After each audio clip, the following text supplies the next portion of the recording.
I'm here representing science and humanity. I have no conflicts of interest. I have a background training, PhD work in immunology. I'm an MD, Mayo Clinic trained. I've seen 500,000 patients in my career, anatomic clinical pathologist with a background in virology and immunology.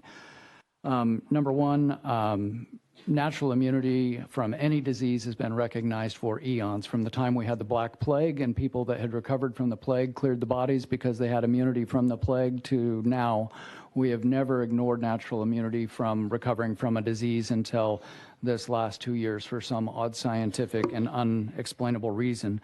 Somebody's had chickenpox, we recognize it. If you go into a hospital and you're going to go to work, they check you for your immunity against measles, rubella, mumps, et cetera, to make sure you're immune. We have never in the history of science or humanity ignored something that God gave us for a lifetime and for eons. We have studies, BrownstoneInstitute.org has 150 studies showing that natural COVID-covered immunity is stronger than a vaccinal immunity. Those are papers by Dr. Paul Alexander.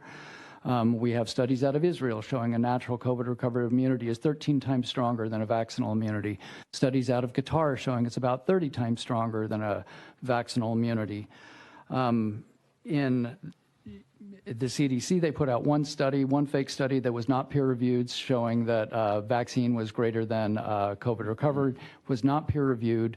The CDC was queried by Attorney Aaron Siri asking if any individual who had COVID recovered was shown to transmit virus to anyone else. They could not do it.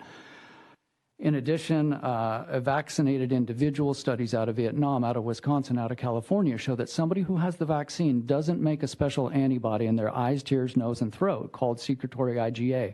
Someone who has a vaccine, and this is why we've seen Omicron breakthrough in everybody, because those secretory IgA, those little mops that the vaccinated don't make, the vaccinated carry equal or higher volumes of virus in their sinuses, their tears, their throat as anybody who has not been vaccinated.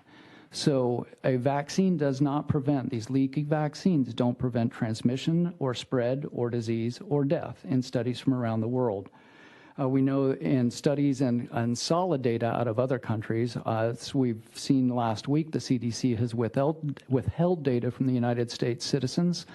In other countries where we have solid data, 96% of children